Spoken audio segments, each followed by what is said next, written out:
Mark Zuckerberg has a poster that says, "Done is better than perfect." Now, listen to me. Am I a perfect speaker? No. You just heard me stutter like 3 times in the past 5 seconds. So do I care about it? Not really. You know why? Because I'm here telling you to push through that. Because if you let every single speed bump become a wall, you will stop in your progress in life. Instead, recognize most of the walls you have in your mind, they're actually speed bumps. So we flip the script on it. We're going to rewrite your DNA in your brain and say, you know what? Let's turn walls into speed bumps. You acknowledge them, you slow down, be careful, and you move on. And you keep going forward.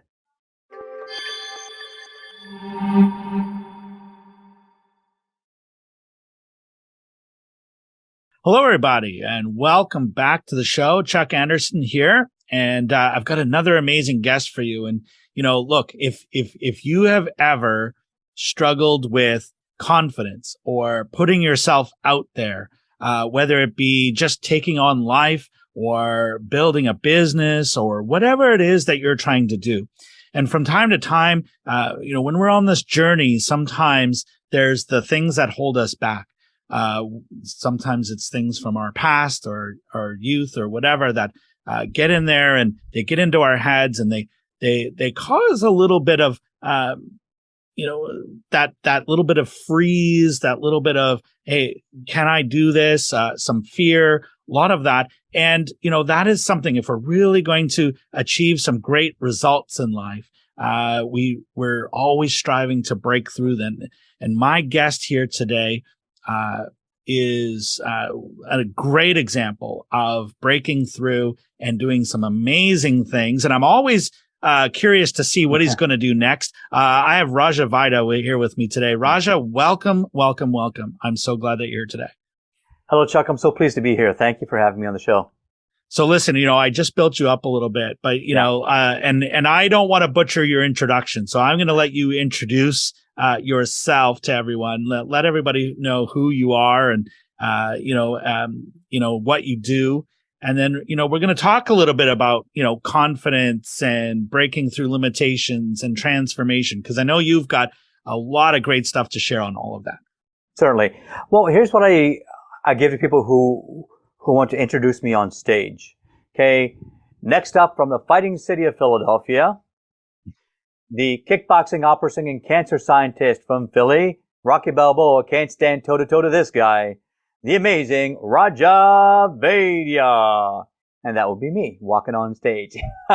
And probably my theme song walking on would probably be the Rocky theme song, or maybe I the Tiger. Nice. Just because I really think that, I've had to fight for every step of my life. And I think that a lot of people have been in my shoes out there where, life's a struggle and life's not fair. And so whatever hand that you've been dealt, you got to learn to play it. And I think sometimes you have to realize also, sometimes because the game is rigged against you, sometimes you got to learn how to sway the game into your favor. So there's a lot of tips and mind hacks and strategies that you can use to help you to understand that the game, don't hate the game, right? Hate the player. So either be a good player, but you can't hate the game, because in the game of life, you only got one life to live, and that is yours to live. That is so true. And I got to say that early days, in my childhood, that was a really difficult thing to accept. There was all the external things that happen, relationship, the way people treat you. But absolutely, after, 30 years of being an entrepreneur and taking myself on, I absolutely agree with you. And I think, Raja, this is why we get along so well, because we just embrace so many of the same values. And it's like what we were saying before the episode here. It's like, what's next? What new challenge can I take on next? What new thing can I do? And I love how you describe yourself with that. And absolutely, the Rocky theme is perfect for that introduction. I would love that. Would that be fun? Yeah. And Chuck, I mean, just I only got started in this entrepreneurial journey, really shortly or like really recently. In 2015, I was in a head-on car crash, and you can't tell as much anymore, but I lost a chunk of my hair right here, and I had glass in my head for 6 months. I couldn't turn my head to the left for 2.5 years. And during this time, what I decided to do? I do 7 triathlons, and I raise over $30,000 for the cancer center at CHOP. So don't let anybody tell you that you may have limitations. I definitely still have limitations, but it's not what the average person thinks. People think out of 10,000 things, now you're blocked out of 9,000 things, when actually maybe you're only blocked out of 10, and you still have the other 9,990 things that you can do with your life to create an amazing impact for others. Take it from the speaker that can't talk right.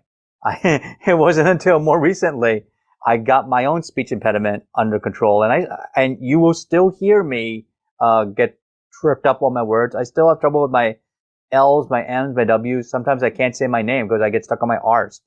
It's kind of embarrassing, because people ask you, "What's your name?" I say Raja, and they just look at you funny, and automatically, it doesn't matter what I've done in my whole life. They're like, "I don't want to talk to this guy," and that's the hardest thing about trying to live with a speech handicap, is that you don't realize growing up even. And Chuck and I, like we talked about this before. One of the things I would love to change is the stigma about how people with speech impediments are seen. Because if you go to Hollywood, they're either the villain or the fool, right? Even the most recent Star Wars movie, like Benicio del Toro's character, he's a smuggler, and he has a bit of a he has like a bit of a stutter. And as soon as I saw him, I said, "Oh, great, he's going to betray the good guys." And this is me seeing the movie the first time in the theater. And then my friends next to me, they're like, "What? How do you know that? You haven't seen this before?" I said, "Just watch, because I know Hollywood, because I know how they treat this particular handicap." And guess what he does? He betrays the good guys in the movie. I said, "See? So we're our role models." So anyway, I went off on a tangent there, but that's something that I think I just feel passionately about, and I just want to make sure that people know about that. That stuttering is kind of like the unspoken handicap in a way, because people either kind of don't see it, or they don't think it's as serious as other handicaps, when it truly is. It's right up there. I'm glad you actually did bring that up, because, from one public speaker to another, yeah, I can think about what my journey was in terms of overcoming my stage fright. Yeah. And I didn't have a speech impediment. Yeah. I just cared so much about how people saw me. And, it came from, a childhood of being ridiculed and bullied. So, and teachers telling you that you're wrong for having certain ideas. And so I'd always second guess every idea that I had. And when I first got opportunities to speak in front of groups of people and to get on stage, I had to be perfect. It was all about perfection. And so it was almost like I was reading a script, and I would get so nervous. And just any opportunity to be in front of people, because I didn't want to look bad. And if I did look bad, I didn't want anyone to tell me that I looked bad, because that would have triggered everything that I had gone through before. Now, it was quite a journey and a process for me to overcome that. And that's without the speech impediment. And now you've probably spoken on more stages than I have. I know you certainly talking about more virtual events and podcasts in the last year than I have. What was that journey like for you? Like, did it hold you back at first, and in terms of getting on stage, or was it more just like, I'm just going to overcome this? Like, what was that actual journey like for you? Well, Chuck, one of the things I found out earlier in the year was that I was getting a little bored. I have my own Victory Mindset Academy, and I train my own clients, and I would do a weekly training for them, and most of them are entrepreneurs. We're trying to play the online affiliate marketing game, and some of them had a good success, some didn't, and so every week I'd have a training on how to write sales copy, how to use an automated a responder, how to set up your email sequences, how how to use Camtasia, how to, so how do you use Canva to create a beautiful Facebook ad or whatever. And then, but at some point I wanted to get more people on my show. I wanted to introduce experts who were good in that space. And then I found out this place called Speakers Playhouse, and that kind of got me started. And I found out, wow, there's all these people that have podcasts that are looking for speakers. I had no idea. No idea. So back in June, July, I'm doing one show a week. Starting in August, I said, you know what? People are doing, 100 shows in a year. They're charging people a lot of money for it.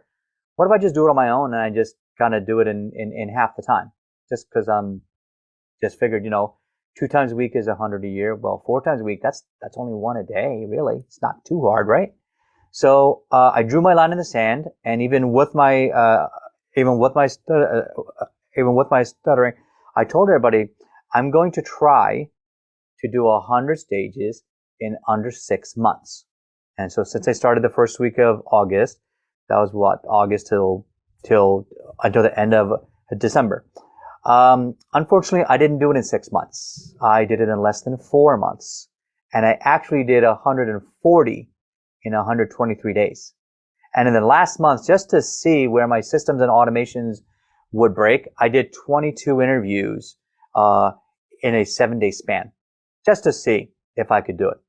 And what an amazing experience, because now, by me becoming this really fine-tuned host, fine-tuning my systems, my automations, my VA team, and understanding how to prep a guest and how to really make them feel comfortable. I've had several guests who on an hour before, 3 hours before, on the day of the show, they say, "Oh, I don't know if I can do it. I can't do this." I said, "Don't worry, I know how to handle this. You just trust me. You come on the show, I'll take care of you."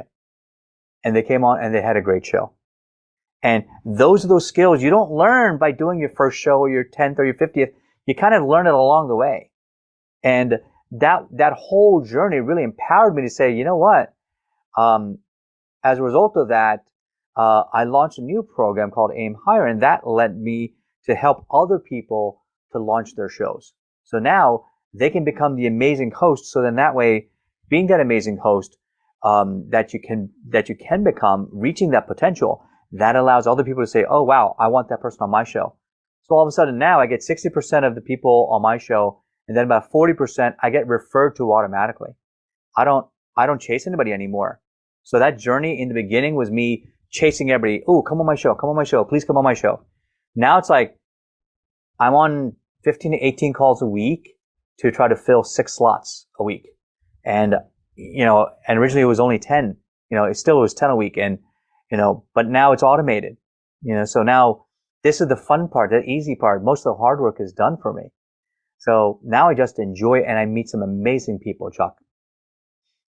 Yeah, well, and I believe you, because I have met some amazing people also through this journey. Well, I met you through this journey as well. So it is, it's certainly something that, when you take something like this on, it opens you up, and it connects you with people and opportunities that wouldn't have normally been there.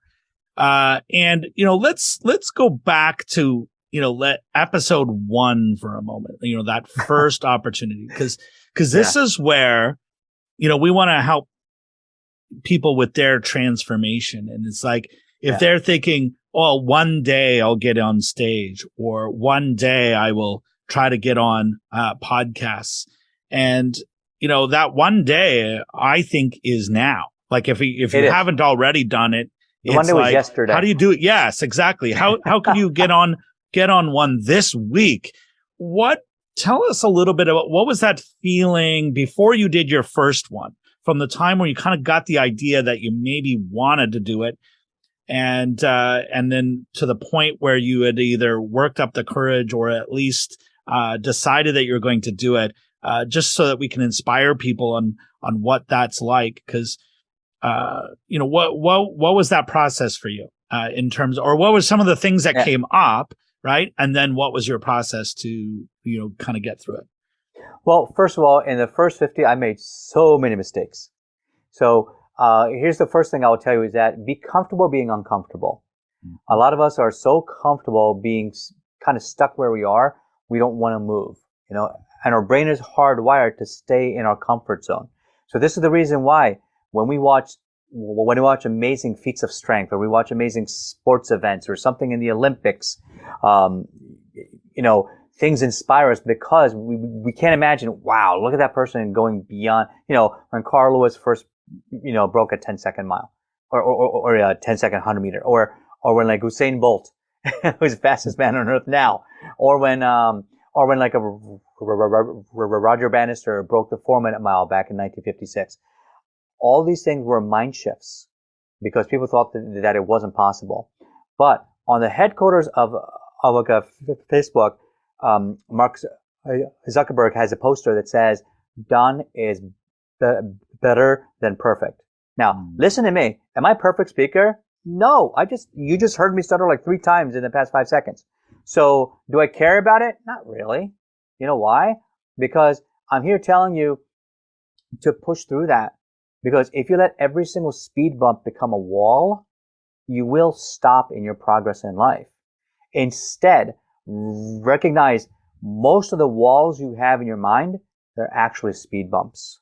So we flip the script on it. We're going to rewrite your DNA in your brain and say, you know what? Let's turn walls into speed bumps. You acknowledge them, you slow down, be careful, and you move on. And you keep going forward, right? I just watched an amazing documentary about the Mars rovers, the Spirit and the Opportunity were the 2 big rovers, and the Opportunity rover, who they call Oppie, was supposed to last 90 days, and it lasted 15 years. And on its very last year, it discovered one of the most breakthrough events in the history of humankind, let me rephrase that. And that is that there were rocks on there that were actually shaped by neutral pH water. So that means that there was proof of water, which means potentially proof of life on Mars. So Raja, I wanted to ask you, Yeah. what's driving you to do this? So what was the purpose? I mean, because I've had conversations with other people with whether it be a limitation or a disability or whatever, and sometimes that can be used as a reason not to do something. Oh yeah. It really sounds like you're using this as a reason to do something, and which is really, really cool. And I'm just wondering, what's driving you forward to really take this on? Well, part of it is just my children. I see what they're going through. My son is on the ASD spectrum, and so people have already tried to marginalize him, and I tell him every single day, son, you can do anything in the world, right? You can do anything you want. And so he actually wrote a horror novel when he was 10 years old. It started out as a 1-paragraph or a 1-page little short story for Halloween. And then he decided, you know what, let me just make it into a story. So he made a whole story out of it. And now he has 3 other books that he wants to write alongside with it. And I said, oh my God, Evan, this is amazing. He could be the next Stephen King. And he's freaking like I couldn't believe it. I read the first page and I said, this came out of the mind of a 10-year-old. It was incredible. So when I do the things I do now, I think, my kids are watching. What is the example that I want to leave for them? And I'm not thinking about legacy or long distance or anything. I'm just thinking if they see me doing something, what's the example I want to give them right now? And, my neck is still hurt from my accident. I'm still going to the gym in the mornings in hopes that one day something will fix this and I'll be able to get back to kickboxing and sparring again. But I'm still teaching karate after 37 years. I was head instructor for my teacher for 25 years. And in the past 7 years after that, I opened up my own karate school. My kids were in my karate school. Last year I had to close it because of my neck injury. But now I'm taking my son back to my teacher's school, and he's still training. And I show by example. So really the thing that drives me is I want to show my kids by example that, look, the idea behind any parent is not that we're perfect, but we continually try to add something to our lives. And if your children see that, they know that it's not about like it says in the Constitution, it's not about reaching that happiness, but it's the pursuit of happiness and lifelong pursuit of happiness. And that's something that I want to instill in them every single day. Amazing. And that's something that drives me forward as well. I have 4 kids, and I agree. Yeah, thank you. I only have 2. Well, so my wife fun as I do. did all the work, right? So I can only take so much credit for it. But I always describe them as being my best teachers. But they're also my best motivators because in my 20s, everything I did was out of my own motivation for things I wanted for me. And now in my 50s, I do things because I want a better life for them.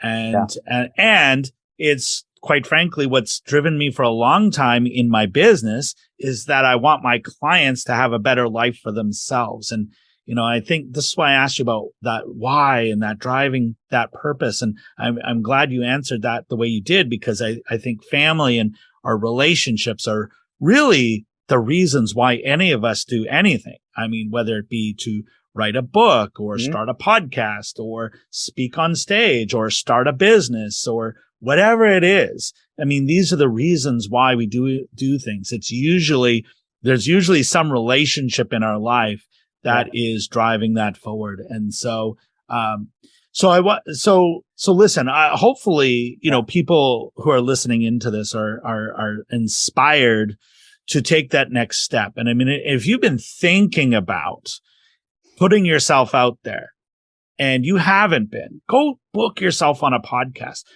Go find a stage to get on. Raja and I know lots of places where you can do that. And we'll link to, yes, exactly. And we're going to stop trying to be perfect. Yeah, exactly. We'll link to Speakers Playhouse, right? In the show notes and right beneath this video. Go check that out. That's where Raja and I met. But Raja, I wanted to ask you, like, if somebody wants to take the next step and they've been nervous about it, but they're listening to this going, you know what? If these 2 guys can do it, I can do it too. What advice would you give them for taking this on and starting to put their voice and their message out there? Well, number one is just watch a couple different podcasts. Watch different types of speakers, different types of entertainers, different types of shows. Watch comedians and watch how they connect with an audience. I just watched Jeff Dunham, and he has the puppets, and watching how he connects with an audience. And as much as I like the comedy, I'm also looking at, from a speaker's perspective, I'm sharpening my sword daily. I'm learning from many different areas, and you can do that too.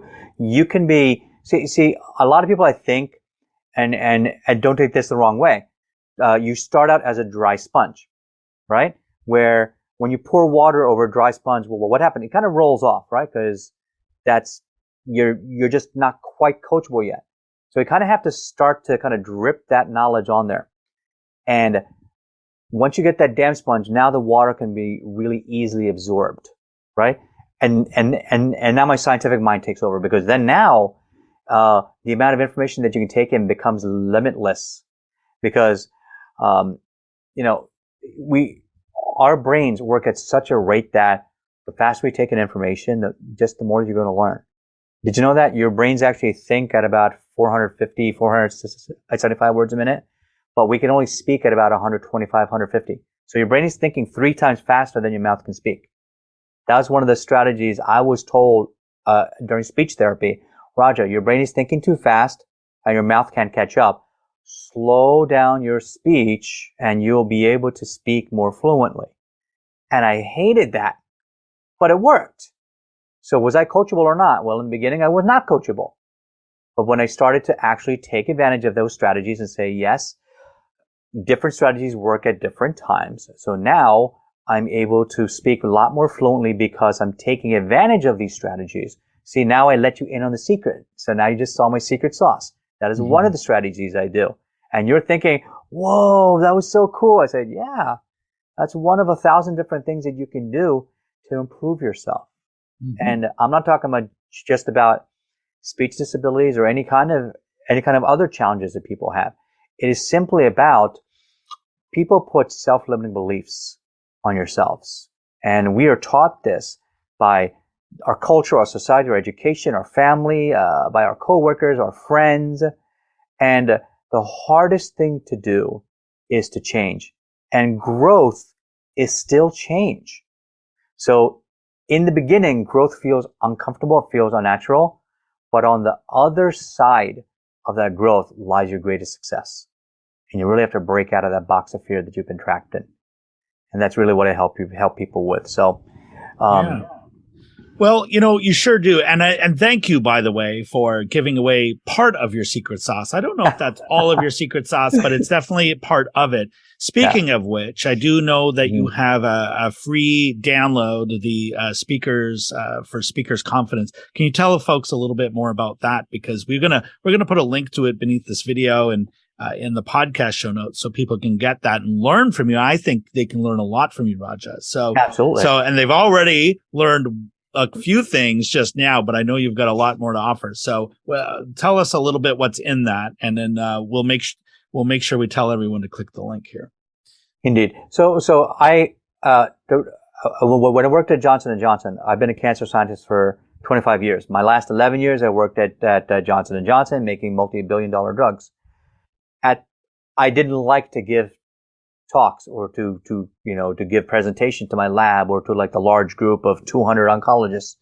I was really, really shy. And about 6 years ago, when I joined Toastmasters, now I practice speaking and I got evaluated and I learned from it. And then I just took it and just kept on improving. And that eventually led to me starting these speaker confidence workshops at Johnson & Johnson, and it being a Fortune 50 company, 130 million employees worldwide. I started to gain some clout from it because my first year I had 20 people signed up and 40 joined on. Then I had 80 the next year, and then I had 150, and then 300. So this has been proven already at a Fortune 50 company, and I won an Inspire Award for it for changing company culture.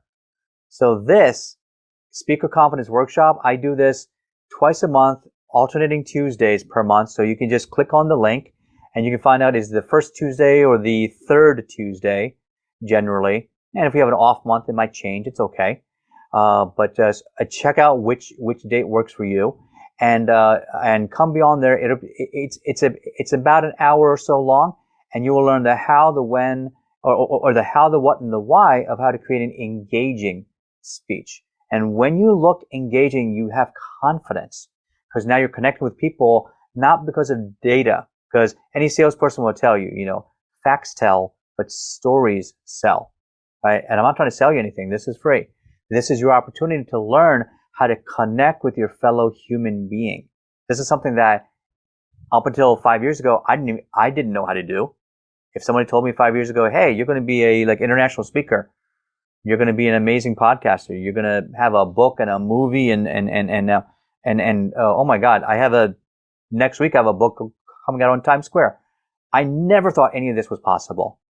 But the whole point being is that I changed my self-limiting beliefs. I expanded.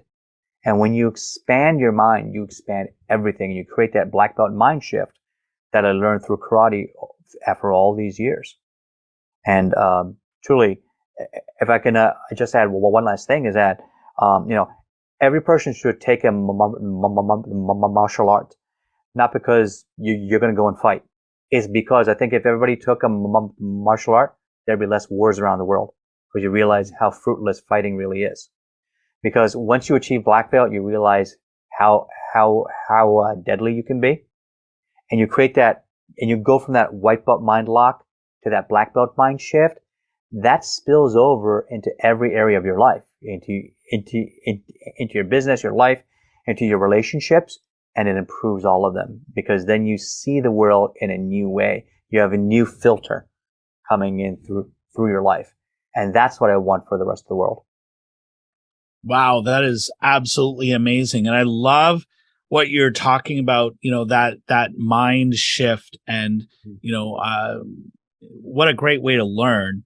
And speaking about learning and mind shifts, and I've been a personal growth enthusiast, probably my whole career since my early 20s. I have just since reading that's awesome. my very first self-help book in my early 20s, I was hooked. And I've been to seminars and read books, and it's been an amazing journey because I believe that my business will not grow beyond the extent that I grow myself. And so in order for my business to grow, in order for my relationships to grow, I myself must grow. And so there's so many great nuggets in books. And we're creating quite a resource, Raja, of books that we recommend to our audience. And so I want to ask you while you're here, if you could recommend just one, and probably many, if you could recommend just one must-read book to all of our listeners here, what would you recommend? Wow. I mean, I've probably read now in the past 5-6 years, probably several hundred books on everything from personal growth to organization to mind shifting to NLP to everything in between. And but one book I think kind of stands out. And for me, that book was Extreme Ownership. And that was written by two Navy SEALs that were in the like Afghan and the Iraqi wars. Jocko, Willink, and Leif, I believe were the names. And they talked about how a lot of managers like to pass their blame when things go wrong, but they like to take the credit when things accidentally go right for them. And one of the examples that they gave is that, a team is only as good as the leadership potential of the person leading that team.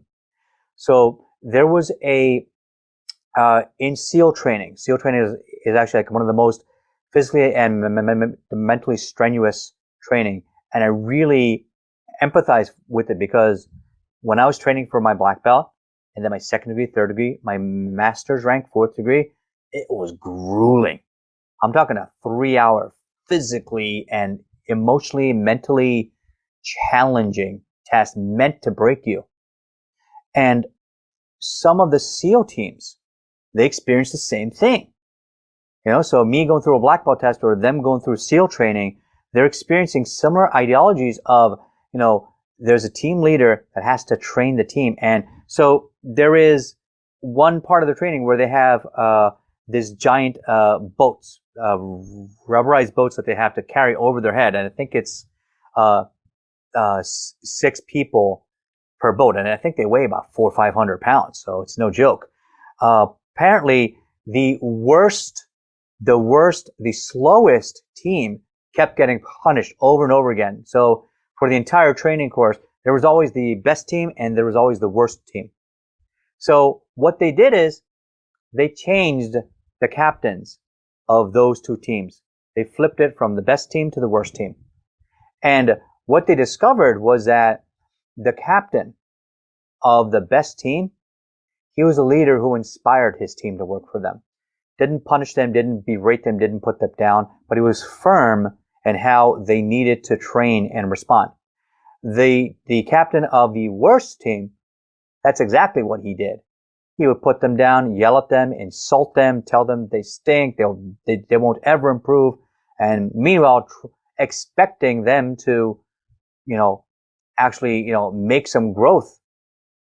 But when the roles got reversed, you know what happened? That last place team with the best captain ended up in first place.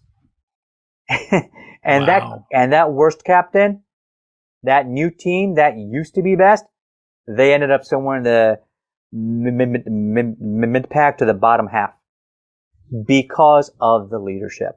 So now these gentlemen apply it to the corporate world. They teach managers when they say, "Oh, I didn't hit my quarterly goals. Our manufacturing is down. Oh, we didn't make enough product this year. And they would come in quietly. They would listen to all the techno babble and all the business jargon and said, he just looked at them point blank and said, well, it's your fault. And the managers wouldn't like that because managers have, some of them have egos. And instead of them acknowledging, you know what? It was my fault. We could have done something better. A lot of them say, well, that's not fair. Well, somebody was sick and somebody was on medical leave, or somebody was on pregnancy leave, or somebody was on whatever. Supply chain issue. Sure. There's some of that. But everybody's dealing with that at the same time. So why is it that your team did the worst? It's because of the lack of leadership. Because you can't own up to your mistakes. Because, if you're captain of the space shuttle, whether you land on the moon or whether you land somewhere else, or if you don't make it, it's not about ability, it's about responsibility. The team leader is responsible for the good and the bad every step of the way. And at the karate school, I'm the tough love teacher. As soon as I walk in the door, the students say, "Uh-oh, the Master Vaidya is here. You better pay attention." Why is that? Because they know I don't put up with their, stuff. Mm-hmm. And, the adults, they say, "Ooh, nice, Master Vaidya is here." Why do they think that's nice? Because they love when I challenge them. So most of the younger generation, they say, "Uh-oh, he's here. Better watch out." Because I'm the tough teacher. And the adults love it because I challenge them to be more. Mm-hmm. So that's the one thing I think, and that one book I think that everybody should read, is that, because it'll change your life. Because as soon as you realize, 99% of what happens in your life is in your hands. I mean, this is kind of a strange analogy, but at the end of the Wizard of Oz, spoilers, Glinda tells Dorothy, you could have gone home all along. The power was yours the entire time, right? Mm-hmm. So I'm telling everybody here, the power is yours all the time. It's up to you to make a decision to win or to learn something, because you don't fail. You either win or you learn something. So just start moving forward. Raja, that was amazing. And I always ask people for their words of wisdom to end the episode by, and you just did it so naturally. Those are definitely great words of wisdom. So thank you so much, my friend, for being here today and sharing everything that you have shared. And I encourage everyone listening in, go and sign up for Raja's Speaker Confidence. The link is just beneath this video and in the show notes. And who knows, Raja, maybe we'll do even more together in the future. We do know that there's some things coming up in the new year that we will let people know about. But thank you so much for being here. To our audience, thank you as well. And look, don't let this be for nothing. Let this inspire you to take that next step. And if speaking or leading or any of the things that we talked about here today is in your journey, then use this to inspire you to take the next step. And whatever you do, never, ever give up on your big dream. Keep moving forward. And we will see you here on the next episode. Thank you, everybody. Okay. Take care.